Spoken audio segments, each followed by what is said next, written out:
Vamos a empezar con lo que sabemos, con lo que se desprende de ese fallo. Sigue con nosotros Pedro Jiménez. Hola, Pedro. ¿Qué tal, Ángeles? Buenos días. Vamos a intentar eso, vamos a intentar aclarar sobre todo lo que sabemos de esa condena al fiscal general del Estado, que insisto, de momento no es mucho, porque conocemos el fallo, pero falta todavía conocer la sentencia en su integridad. Lo hemos conocido en 6 días, una deliberación, vamos a decir que rápida.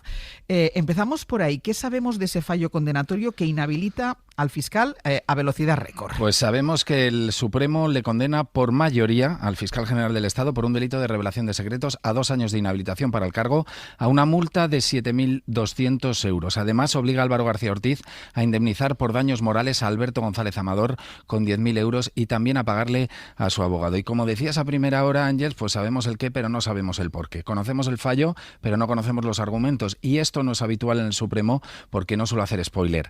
Que un spoiler que sí que es más habitual en el Tribunal Constitucional. Sabemos también que la decisión no ha sido unánime. 5 magistrados han estado a favor de la condena. El presidente de la Sala de lo Penal, Andrés Martínez Arrieta, Manuel Marchena, Carmen Lamela, Antonio del Moral y José Ramón Verdugo. 2 magistradas votan en contra. Son Susana Polo y Ana Ferrer, las 2 mujeres que firmaron el voto particular en el caso de los ERE que avaló el Tribunal Constitucional. El Supremo quería una sentencia rápida, quería una decisión rápida porque había que zanjar cuanto antes la situación de incertidumbre en la carrera fiscal con un jefe inmerso en un procedimiento penal. Nos llegaron a decir que es como tener patatas o carne podrida en casa, que tienes que tirarlo a la basura cuanto antes. En el Supremo entonces no es habitual conocer primero el fallo y que después al cabo de unos días, no sabemos cuándo, conozcamos la sentencia. No es habitual, es extraordinario. Te decía antes que en el Tribunal Constitucional sí que estamos acostumbrados. Es habitual que el Tribunal Constitucional adelante fallo y luego dé la sentencia con los votos particulares. Pero en el Tribunal Supremo no es normal porque lo habitual es que las sentencias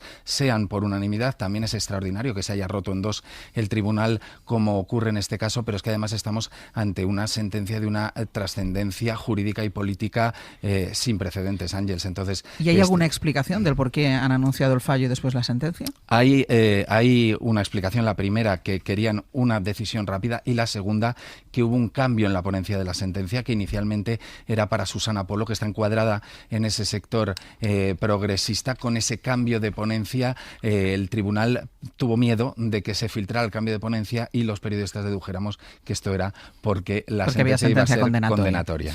Hemos explicado estos días, porque además es verdad que no se ha podido seguir en directo el juicio, pero se ha informado ampliamente y además hemos podido escuchar a todos los que han declarado en esa sala del Tribunal Supremo, y hay una cosa que hemos ido repitiendo al cierre del juicio, que es que no había pruebas de cargo contra el fiscal. En eso yo creo que no hay analista que no esté de acuerdo. De manera que la acusación construyó y trabajó sobre los indicios que decía que existían. Pedro, ¿cuáles son esos elementos de juicio los que podía acogerse el Supremo para acabar haciendo lo que ha hecho, que es condenar al fiscal? Sí, una sentencia que la verdad es que a la mayoría de los periodistas que hemos seguido el juicio nos parecía imposible, después de acabar las 6 jornadas, por eso que explicas tú, los 40 testigos, lo que hemos escuchado en sala, las pruebas que se han practicado, no ha habido nada nuevo que vinculara al fiscal general con el delito, pero las acusaciones y la UCO han convencido al tribunal con su relato inculpatorio que el fiscal general tenía el dominio de la acción y que en unidad de acto puso en marcha una estrategia para, primero,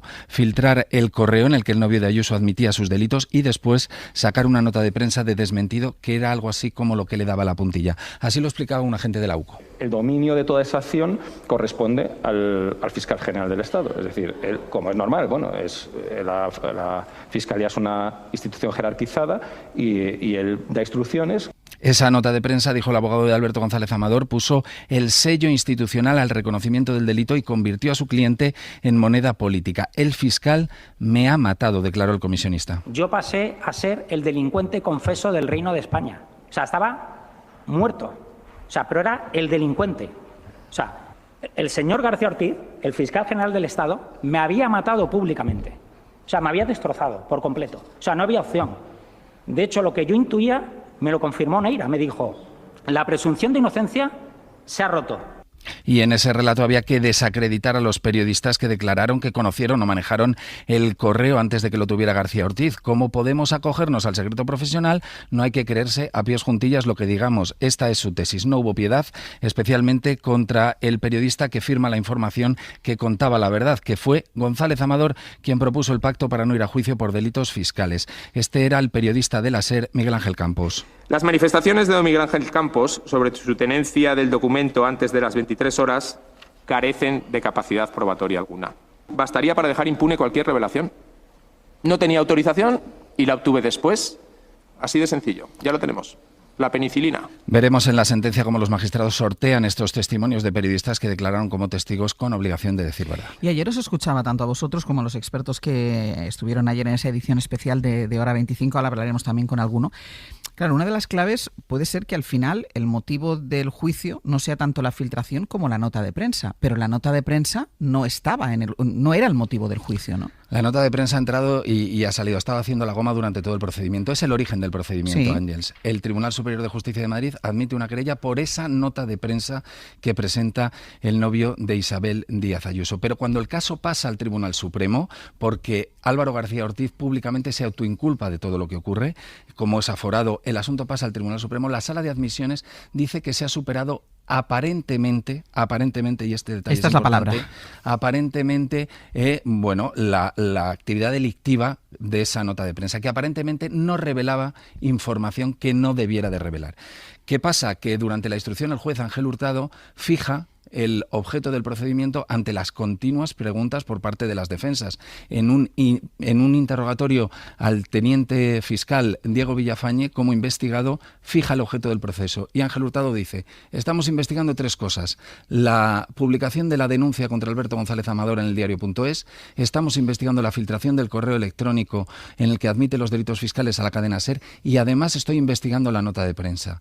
Y después, en el auto de apertura de juicio oral, es donde finalmente Ángel Hurtado dice que en unidad de acto el fiscal general del Estado filtra primero el correo electrónico y después elabora una nota de prensa de desmentido que también es delictiva. Es más, el abogado de Alberto González Amador llegó a decir que era delictiva por sí sola y eso a las defensas los volvía locas porque no sabían si se tenían que defender de una cosa o de otra. Quiero recordar, ayer lo escuchamos, no sé si después lo podremos escuchar, pero ayer escuchábamos al abogado de García Ortiz decir, mire, perdone, pero ¿de qué nos estamos defendiendo? Porque no tengo muy claro de qué nos estamos defendiendo. Y la Fiscalía en el mismo sentido, Ángels, decía, no sabemos si nos tenemos que defender o no nos tenemos que defender de la nota de prensa, pero Iñaki Ocio fue gráfico y porque además fue el último informe en el juicio y dijo, bueno, voy a dedicar unos minutos porque aquí no sabemos si tenemos que defendernos o no tenemos que defendernos de la nota de prensa, pero lo que sí que es cierto, Ángels, es que las acusaciones, conscientes de que no había un solo indicio que pudiera vincular al fiscal general con el correo electrónico, con la filtración, que era lo que todos pensábamos que habíamos ido al Tribunal Supremo a ver,